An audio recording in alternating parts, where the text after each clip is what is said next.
안녕하세요. 산이 높으면 골도 깊다는 말이 있는데요. 지금 우리나라 주식시장의 상황이 아닌가 합니다. 2021년 고점을 찍고 지루한 조정이 이어지고 있기 때문입니다.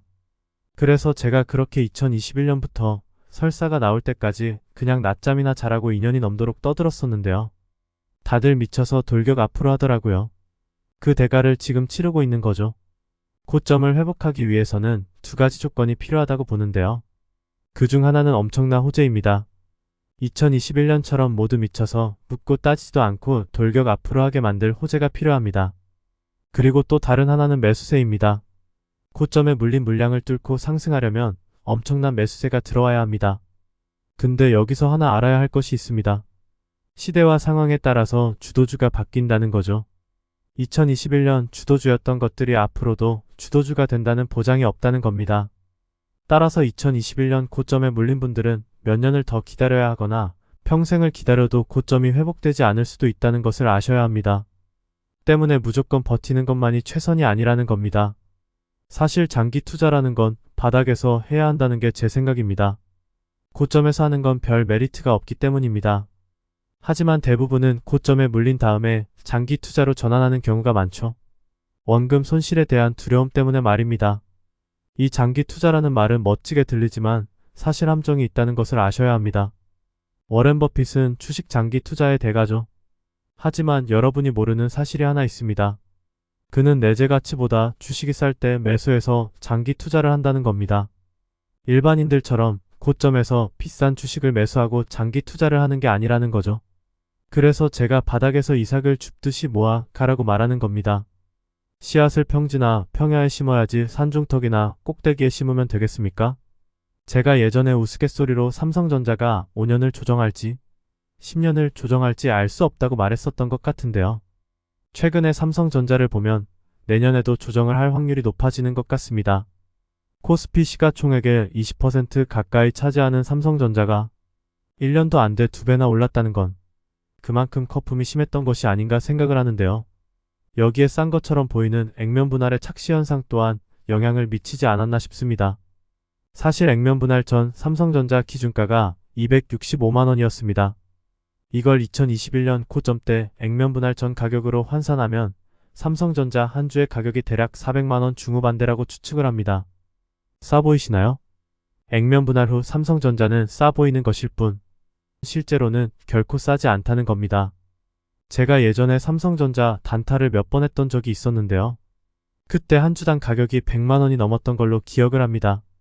근데 그런 주식이 고작 몇만원밖에 안 하니 무척 싸 보일 수밖에요. 하지만 결코 지금의 삼성전자 주식은 싼 가격이 아니라는 거죠. 그렇게 보일 뿐입니다. 이게 바로 삼성전자가 액면 분할을 한 이유죠. 싼 것처럼 보이게 해서 호구들을 유인하려고요. 그래야 유동성이 지속되고 거래량이 늘어나 외인과 기관이 헤쳐먹기 좋거든요. 사실 주식은 한 주당 가격이 100만원을 돌파하면 거래가 급격히 줄어들기 시작합니다. 제가 롯데칠성을 단타할 때 한 주당 가격이 160만원인가 했던 걸로 기억을 하는데요. 하루 거래량이 고작 몇만 주 되지 않았었습니다. 이래서야 외인이나 기관이나 어디 맘 놓고 헤쳐먹을 수가 있겠습니까? 액면 분할은 미끼일 가능성이 크다고 봅니다. 때문에 고점에서 액면 분할을 하는 주식은 손대지 않는 게 좋습니다. 오히려 고점에서 액면 분할을 하지 않고 자사주를 매입해서 소각을 해야 정상인 겁니다. 바로 이게 주주 가치를 제고하는 일이니까요. 액면 분할은 그냥 말장난의 눈속임이라고 생각하시면 됩니다. 테슬라나 에코프로가 그 증거가 아닐까 합니다. 어떤 주식이 단기간에 폭등을 했다면 향후 기간 조정과 가격 조정은 필수라는 것을 아셔야 합니다. 근데 그게 최소 수년에서 수십 년간 이어질 수도 있다는 겁니다. 다시는 전고점을 회복하지 못하는 경우도 많고요. 따라서 우량주일지라도 고점에 물렸다고 함부로 장기 투자를 해서는 안 된다는 걸 아셔야 합니다. 오히려 손절매를 하고 빠져나오는 것이 기회비용의 측면에서 볼 때 유리할 수도 있기 때문입니다. 제가 중국 펀드를 가지고 있다가 7년 만에 35% 정도 손실을 보고 환매를 했었다고 여러 번 말했었는데요. 근데 10년이 더 지난 지금은 그때보다 더 폭락해 있더라고요. 17년이나 지났지만 원금 회복이 안 됐다는 거죠. 그게 무슨 계잡주에 투자한 것도 아니고 중국을 대표하는 우량한 대기업에 분산 투자한 펀드인데도 말입니다. 한번 크게 처먹은 주식은 웬만해서는 전고점을 회복하기 어렵다는 겁니다. 때문에 고점에 물렸다고 무작정 장기 투자를 하는 게 최선이 될 수 없다는 걸 아셔야 합니다. 장기 투자는 고점이 아닌 바닥에서 해야 한다는 게 제 생각입니다. 직접 경험하고 깨달은 거죠.